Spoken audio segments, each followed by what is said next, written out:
உங்க எல்லாத்துக்குமே பிஜேபியோட தமிழ்நாடு முன்னாள் லீடர் யாருன்னு தெரியும் இல்லைங்களா, அண்ணாமலை அவர்கள்.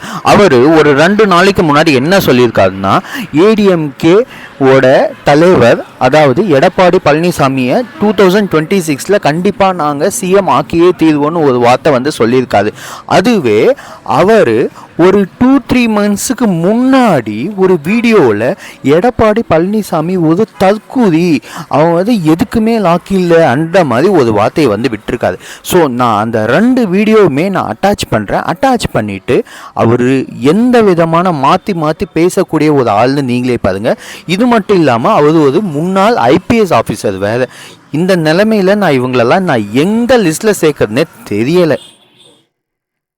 தவழ்ந்து காலில் விழுந்து பதவியை பிடித்த எடப்பாடி பழனிசாமி இந்த தன்மானம் மிக்க ஒரு விவசாயிகளுடைய மகளை பச்சையின்களை 10 ஆண்டு காலம் கையெழுத்து போட்டு ஒரு பைசா வாங்காத அண்ணாமலையை பற்றி சொல்வதற்கு எடப்பாடி பழனிசாமி என்கின்ற தற்கொலைக்கு எந்த விதமான அதிகாரம் கிடையாது. இது அகந்தை, இது அகந்தை. 2026 புரட்சி தலைவர் நடத்திய இந்த கட்சி இது போன்ற கேட்டு தலைகள் என்று வழிநடத்திக் கொண்டிருக்கின்றீர்கள். தூக்கி எறியப்படுவீர்கள். 4வது இடம் கூட கிடையாது. 2026 சட்டமன்ற தேர்தலில் அனைத்து இந்திய அண்ணா திராவிட முன்னேற்ற கழகத்திற்கு 4வது இடம் கூட. திராவிட முன்னேற்ற கழகத்தினுடைய ஆட்சியை அகற்றிவிட்டு தேசிய ஜனநாயக கூட்டணியுடைய ஆட்சி இன்று நம்முடைய எதிர்க்கட்சி தலைவராக இருக்கக்கூடிய அண்ணன் எடப்பாடி பழனிசாமி அவர்களை ஆட்சியில் அமர வைக்க வேண்டிய பொறுப்பு தேசிய ஜனநாயக கூட்டணியினுடைய ஒரு தொண்டனுக்கும் இருக்கு.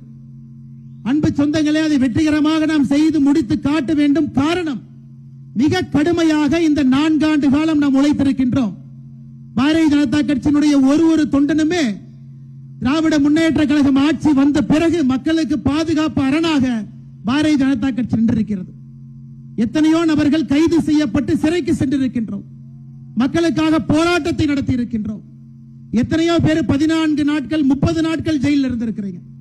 இந்த 8 மாத காலம் நம்முடைய உழைப்புக்கு ஊதியமாக கடுமையாக நீங்கள் உழைத்து தேசிய ஜனநாயக கூட்டணியை ஆட்சியில் அமர வைக்க வேண்டிய பொறுப்பு நம் எல்லோருக்கும் இருக்கிறது. அதனால் உத்வேகத்தோடு இந்த பொறுப்பை எடுத்துக்கொண்டு நீங்கள் இல்லத்திற்கு செல்ல வேண்டும் என்பதற்காக இந்த மாநாடு நடத்தப்பட்டுக் கொண்டிருக்கிறது.